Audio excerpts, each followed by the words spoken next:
My art expression is more, I call it Afro-abstract expressionism. So I like to take all these art forms and bring them together, because in essence, all those art forms emanate from us and our culture as African people on this planet. You know, mix them up. Gotta mix it up.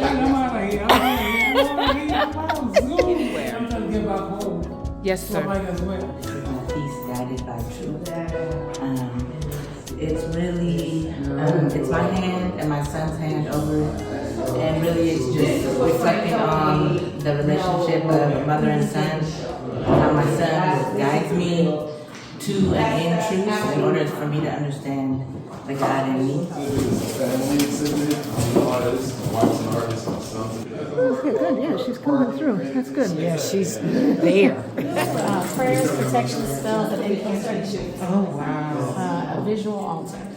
And so are these incantations? Yes, going around, floating around the prayers, whatever, whichever suits you. I've always admired the art that they do here and the work that they do here and the people that it brings, and the fact that it is still based in the city and it's like this nice little corner of the world downtown. It's like really touching to still have, like, in a historical district that typically has like gotten rid of Black people. We have like this one little corner that's just ours. This is very important. I am in this show because I spoke to Karen Seneferu directly. She told me that the energy is shifting, and the time that we're in right now requires unity between Black men and Black women instead of just separation.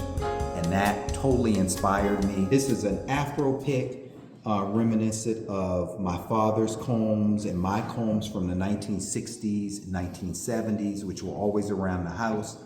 And one of the combs I remembered had two hands coming together, male and female, creating unity in our community.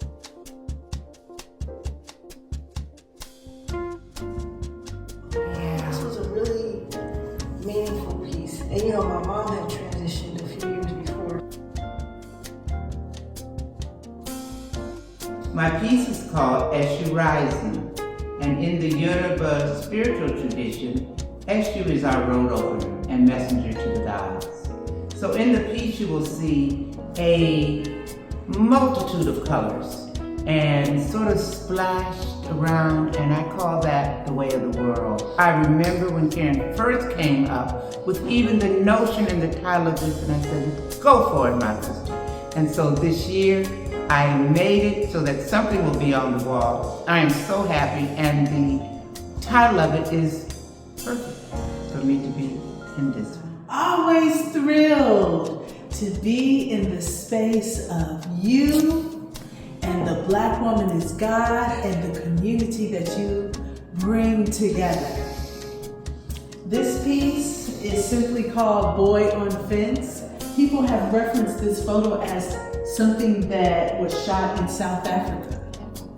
This could be anywhere in the world where we as Black people exist, and it's how we express ourselves and what we do, you know, in that expression. This image, I captured this image while I was in Senegal in Dakar, and this is an image of an elder who was out celebrating the president's return in Senegal. I was able to capture those images. I have a series called Unconquered People.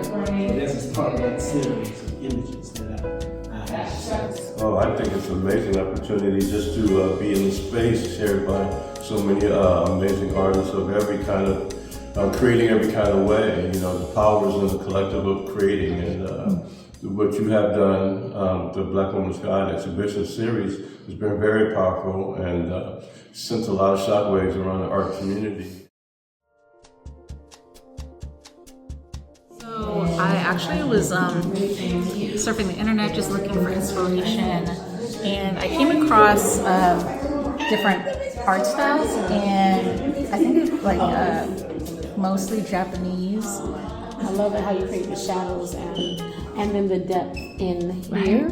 Oh, because that is a cut piece as well, raised.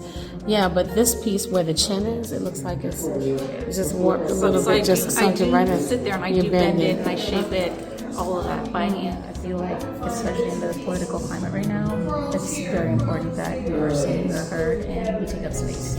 So this is one way that, especially annually, you create this opportunity for us to share our art, our voices. So grateful and honored to be a part of this legacy and this renaissance, this rejuvenation of showing Black artwork, and particularly Black women artists in the Bay Area.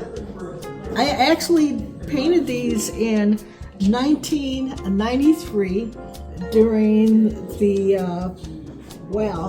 Oakland Renaissance, the Bay Area Renaissance, when there were so many venues for Black artists, from theater to dance companies. So this top one was done for Edsel Matthews, who's passed on. And, he commissioned me to do this piece for Black Family Day at the Oakland Museum. So this piece represents a lot of the dance companies that were anchored over there at the Malanga Center, and like Fuadi Congo. There's Bobby Cespedes in there. There's Bantaba represented. Just a number of the different West African dance companies there, and also Prescott Circus, and people who came out to these venues to enjoy the culture there. I'm glad people get to see my art. That's fantastic. I love that.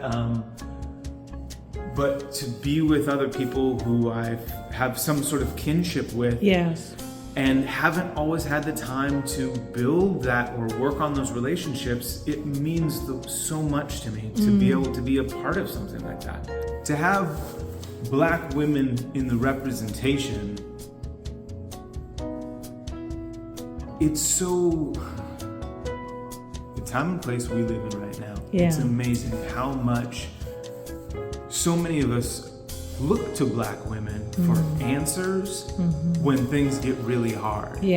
As opposed to continuing to sometimes look to Black women and women of color when things are also joyous and joyful. Absolutely.